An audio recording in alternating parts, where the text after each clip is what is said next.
ये एक survival thriller movie है जिसमें दिखाया जाता है एक आदमी अपनी बच्ची की जान बचाने के लिए यहाँ वहाँ भागता फिरता है। फिर आखिर में उसके साथ क्या क्या होता है यही देखने को मिलेगा आज की इस कहानी में, जो है 2023 में रिलीज हुई जोरम। पर वीडियो स्टार्ट करने से पहले आप सभी से एक रिक्वेस्ट है कि वीडियो को लाइक करें और चैनल को सब्सक्राइब जरूर करें। तो मूवी की शुरुआत में झिनपिरी गाँव में, जो कि झारखंड में है, वहाँ हम दासरू और उसकी बीवी वानो को देखते हैं जो आपस में हंसी मजाक कर रहे थे। तभी ये सीन बदल जाता है और हम 5 साल बाद का सीन दिखाया जाता है। यहाँ मुंबई शहर में देखते हैं कि दासरू और उसकी बीवी एक कंस्ट्रक्शन कंपनी में काम कर रहे थे, लेकिन यहाँ दासरू अपना नाम बदलकर बाला नाम से रह रहा था। उस कंस्ट्रक्शन साइट में फूलो कर्मा नाम की एक पार्टी की अध्यक्ष भी थी और वो आदिवासी कम्युनिटी के लिए काम करती है और वो झारखंड की रहने वाली है। वहाँ उन लोगों से मिलने के लिए वो आती है और सभी को कपड़ा और जरूरी सामान देने लगती है। फूलो कर्मा वहाँ दासरू को ध्यान से देखती है और उसे पूछती है कि तुम्हारा घर कहाँ है। दासरू कहता है मैं झारखंड से आया हूँ। फूलो दासरू के साथ उसके घर चली जाती है और वहाँ सभी के साथ मिलकर खाना खाती है। दासरू फूलो को अपने गाँव के बारे में बताता है कि उसका गाँव झिनपिरी झारखंड में है। फिर जब फूलो वहाँ से निकलती है वो अपने साथी विदेशी से कहती है कि ये आदमी दासरू है और ये यहाँ अपना नाम बदल कर आया है। लेकिन फूलो इतनी दूर झारखंड से मुंबई दासरू को ढूंढने के लिए क्यों आई थी, यही पता चलेगा इस फिल्म में और आगे जाकर आपको जानने को मिलेगा कि आखिर दासरू ने फूलो के साथ क्या किया था। इसके बाद हमें 5 साल पहले का सीन दिखाया जाता है जब दासरू और वानू झिनपिरी गांव में रहते थे।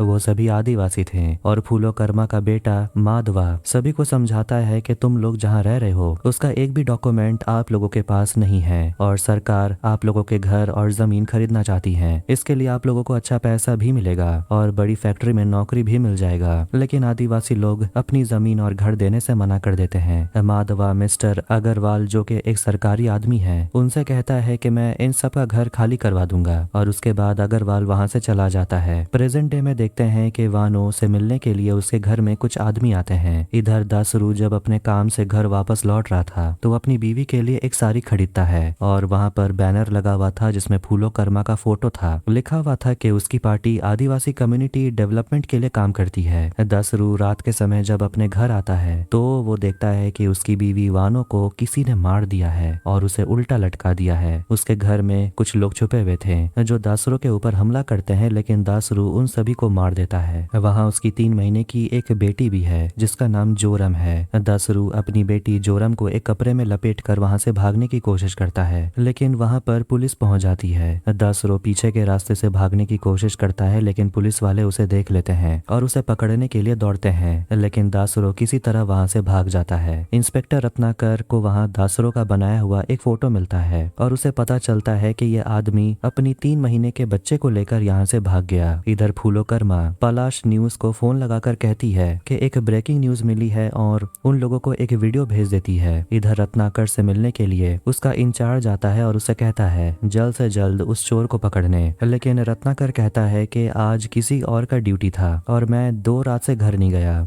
लेकिन उसका इंचार्ज कहता है कि जब तक इस चोर को पकड़ नहीं लेते तब तक तुम घर नहीं जाओगे। दासरू अपने एक दोस्त के घर आता है मदद मांगने, लेकिन उसका दोस्त मदद करने से इनकार कर देता है क्योंकि दासरू के ऊपर खून का इल्जाम जो था। न्यूज में खबर फैल जाती है कि बाला नाम का एक आदमी 5 साल पहले ऑपरेशन ग्रीन हंट के दौरान बच गया था। एक वीडियो से हमें पता चलता है कि बाला माओवादी गैंग का एक मिलिटेंट है और फिलहाल वो 2 लोगों का खून करके फरार हो चुका है। इसके बाद भवसर इस न्यूज को देखकर फूलो को फोन लगाता है और कहता है कि आपका एक लोकल न्यूज चैनल से एक वीडियो लीक हुआ है और ये किसने किया है। लेकिन फूलो झूठ कहती है और बताती है कि साइबर का जमाना है और कब कौन सा वीडियो लीक हो जाए किसी को नहीं पता चलता और वो माओवादी अब मुंबई में है और उसे पकड़ना आपका काम है। इधर रत्नाकर का इंचार्ज फिर से मिलने के लिए आता है और रत्नाकर को दासरू का न्यूज दिखाता है और कहता है कि जब तक तुम इसे नहीं पकड़ोगे तब तक तुम घर नहीं जाओगे। रत्नाकर दासरू को ढूंढने लगता है और उसे पता लगता है कि दासरू रेलवे स्टेशन में पाया गया है और वो झारखंड के एक ट्रेन में बैठकर वहां से भागने वाला है। इधर दासरू अपनी बेटी को लेकर ट्रेन के अंदर अपने आप को टॉयलेट में बंद कर देता है। रत्नाकर तुरंत अपनी टीम के साथ रेलवे स्टेशन पहुंच जाता है और दासरू को ढूंढने लगता है। रत्नाकर अपने साथियों से कह देता है गोली मत चलाना क्योंकि उन्हें दासरू को जिंदा पकड़ना था। दासरू देख लेता है कि पुलिस उसे ढूंढ रही है और एक हवलदार उसे ट्रेन के अंदर देख लेता है। दासरू वहां से फिर से भागता है, लेकिन सामने बोगी का शटर बंद था।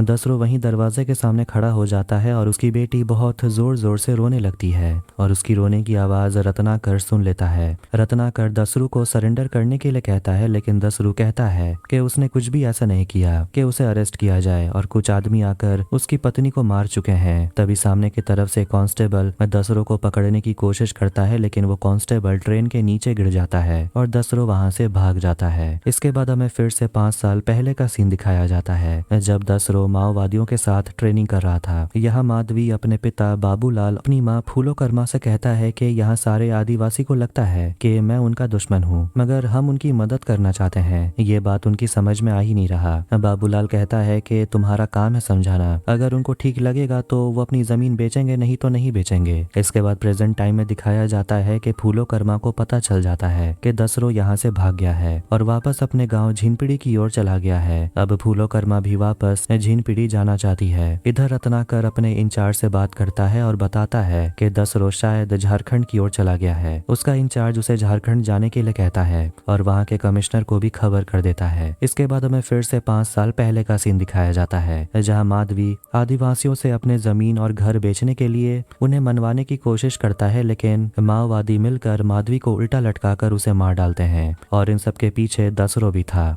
माओवादियों का लीडर सभी आदिवासियों से कहता है कि माधवी हम सबको हमारा हक दिलाने के लिए नहीं आया था, बल्कि वो तो उस कंपनी का काम कर रहा था। दसरो ये सब देखकर डर गया था और अपनी पत्नी वानो से कहता है कि हमें ये जगह जल्द से जल्द छोड़ना होगा और कुछ दिनों के बाद हम वापस आ जाएंगे। उसी रात दसरो और वानो अपना घर छोड़कर मुंबई आ गए थे। अब प्रेजेंट डे में दसरो झारखंड पहुंच जाता है और रत्नाकर भी झारखंड के प्रगति नगर गाँव में पहुंच जाता है, जहाँ उसे लेने के लिए एक कांस्टेबल आता है। फूलोकर्मा को मिस्टर अग्रवाल फोन करते हैं और फूलो कहती है कि बाबूलाल डेवलपमेंट प्लान का फेज 2 अनाउंस कर दिया गया है और पूरे गांव में दसरो का पोस्टर लगवा दिया गया है और उसमें लिखा जाता है कि इस आदमी को अगर कोई पकड़ता है तो उसे इनाम दिया जाएगा।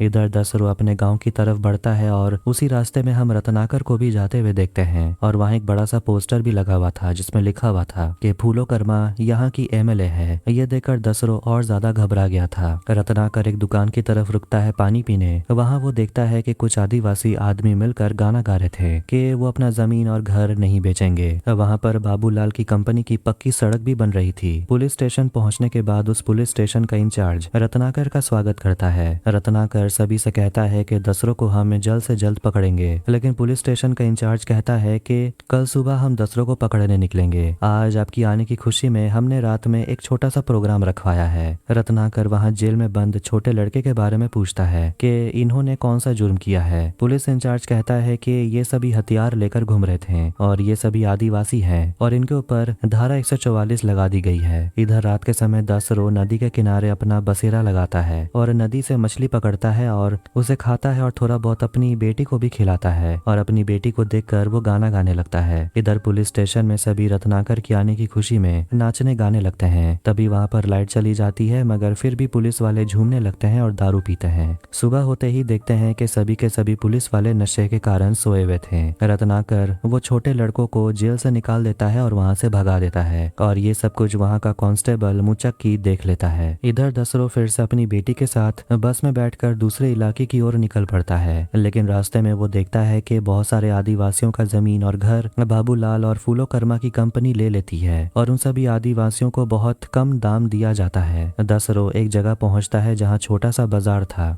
और वहां वो अपने साथी सैमसन को देखता है जो वो खाने पीने का सामान बेच रहा था। सैमसन दसरो से उसकी बीवी के बारे में पूछता है, लेकिन जब वो सुनता है कि उसकी बीवी मर चुकी है, सैमसन चौंक जाता है। दसरो सैमसन से कहता है कि मैं यहाँ पर इसलिए आया हूँ ताकि मैं कमांडर से मिल सकूं और माफी मांग सकूं ताकि मुझे और मेरी बेटी को वो बख्श दें। सैमसन दसरो को अपने साथ लेकर चला जाता है। दसरो अपना तस्वीर एक पोस्टर में देखता है जिसमें लिखा हुआ था इस आदमी को जिंदा पकड़ना है। सैमसन बताता है कि 3 साल तक मैं ऑपरेशन ग्रीन हंट सोल्जर को खाना पहुंचाता था, लेकिन एक दिन खबर मिली कि सारे जंगल को काट दिया गया और सभी माओवादियों को मार दिया गया था और आज भी मैं सोल्जर को खाना पहुंचाता हूँ। दसरो कहता है कि वो अब माओवादी नहीं है और ये सब वो पीछे छोड़ चुका है। इधर पुलिस इंचार्ज को विदेशी फोन करके कहती है कि दसरो अगर कहीं भी दिखाई दे तो उसे मार देना है और उसे फिलहाल आदिवासी बाजार की तरफ देखा गया था। पुलिस इंचार्ज सभी कांस्टेबल को रेडी होने के लिए कहते हैं, लेकिन रत्नाकर पुलिस इंचार्ज और सभी से कहता है कि हमें दसरो को जिंदा पकड़ना है और उसे मारना नहीं है। इधर रात के समय जब रत्नाकर अपनी टीम के साथ बाजार पहुंचता है तो उन लोगों को दसरो दिखाई दे देता है और उसे देखते ही सभी पुलिस वाले गोली चला चलाने लगते हैं। रत्नाकर गोली चलाने से मना करता है मगर फिर भी लोग दसरो के ऊपर गोली मारते ही जा रहे थे। दसरो अपने आप को बचाते हुए जंगल की ओर भाग जाता है और उसका पीछा रत्नाकर करने लगता है, लेकिन आखिरकार दसरो वहां से फरार हो जाता है। रत्नाकर वहां पर प्रगति स्टील का एक बैनर देखता है जो कि बुलबुल और फूलोकर्मा की कंपनी का है।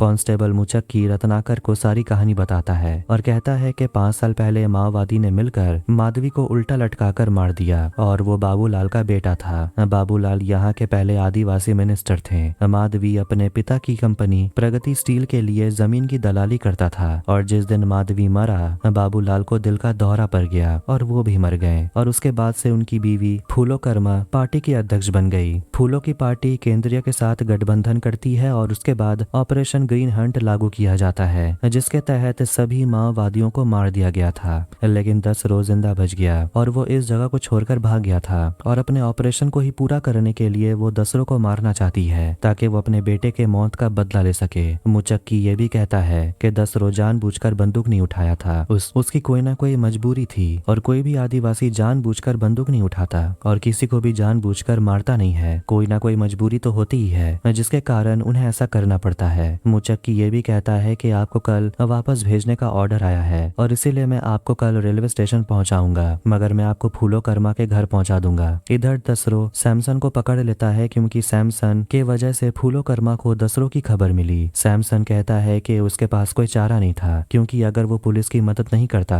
तो पुलिस वाले उसे जेल में बंद कर देते और अगर वो माओवादी की मदद करता तो उसे भी मार दिया जाता, इसलिए उसने फूलो को दसरो की खबर दे दी। इसके बाद हमें फूलोकर्मा का एक इंटरव्यू दिखाया जाता है जिसमें फूलो बताती है कि बाबूलाल डेवलपमेंट प्लान के मुताबिक हमारे गांव में सब तरह की सुख सुविधा उपलब्ध कराई जा रही है। इधर दसरो प्रगति स्टील कंपनी के बाहर पहुंच जाता है जहां वो देखता है कि कंपनी की गाड़ी खदान की ओर निकल रही है। दसरो एक गाड़ी के पीछे लटक जाता है और खदान की ओर आगे बढ़ने लगता है। इधर पुलिस इंचार्ज रत्नाकर को रेलवे स्टेशन छोड़ने के लिए कहते हैं, लेकिन रत्नाकर मुचक्की के साथ प्रगति स्टील के खदान की ओर चले जाते हैं। पुलिस इंचार्ज रत्नाकर का पीछा करने लगते हैं और फूलोकर्मा भी खदान की ओर ही जा रही थी, लेकिन वो गाड़ी के आईने में देख लेती है कि दसरो एक गाड़ी के पीछे लटक कर खदान की ओर जा रहा है। फूलो विदेशी से कह देती है सारे सोल्जर को खदान में बुलाने के लिए क्योंकि उसे कुछ गड़बड़ी लग रही थी। विदेशी सभी सोल्जर को खदान की ओर जाने के लिए कह देती है, लेकिन जैसे वो सभी खदान की ओर पहुंचते हैं वहां का सोल्जर बताता है कि गाड़ी में कोई भी लटक के नहीं आ रहा था, लेकिन फूलो को पता है कि दसरो वापस आएगा। इधर दसरो को देखते हैं जो वर्कर का ड्रेस पहन लेता है और एक दूसरे ट्रक में बैठ जाता है और खदान के अंदर की ओर आगे बढ़ता है। इधर रत्नाकर भी खदान के गेट तक पहुंच जाता है और अंदर की ओर आगे बढ़ता है। विदेशी मुचक्की और रत्नाकर को अपनी तरफ आते हुए देखती है और अपने गाड़ी को रोक देती है और सामने दूर से दसरो उन दोनों को देख रहा था और धीरे धीरे उनकी तरफ आगे बढ़ता है। रत्नाकर फूलों से बात करने के लिए आता है, तभी फूलों की गाड़ी के अंदर दसरो पहुंच जाता है और फूलों से माफी मांगता है और अपनी जान की भीख मांगता है। दसरो फूलों को बताता है कि किसी ने आकर उसकी बीवी को मार दिया और तब से वो भागते ही फिर रहा है। रत्नाकर दसरो से कहता है कि वो आदमी जिन्होंने तुम्हारी बीवी को मारा वो फूलोकर्मा की आदमी थे और माधवी जिन्हें तुम लोगों ने मारा था वो फूलों का बेटा था। ये जानकर दसरो चौंक जाता है। फूलो अचानक रत्नाकर से बंदूक छीनने की कोशिश करती है ताकि वो दसरो को मार सके, लेकिन गलती से रत्नाकर के बंदूक से गोली चल जाती है और फूलोकर्मा ही वहीं पर मर जाती है। ये देखकर दसरो वहां से भागने की कोशिश करता है और सभी सोल्जर उसके ऊपर गोलियां मारने लगते हैं, लेकिन दसरो अपनी बच्ची को लेकर वहां से जंगल की ओर चला जाता है और उसकी जान बच जाती है। और इसी के साथ ये फिल्म यहीं पर खत्म होती है। अगर आपको ये वीडियो पसंद आया तो वीडियो को लाइक करें, चैनल को सब्सक्राइब करें। मिलते हैं नेक्स्ट वीडियो में। Take care.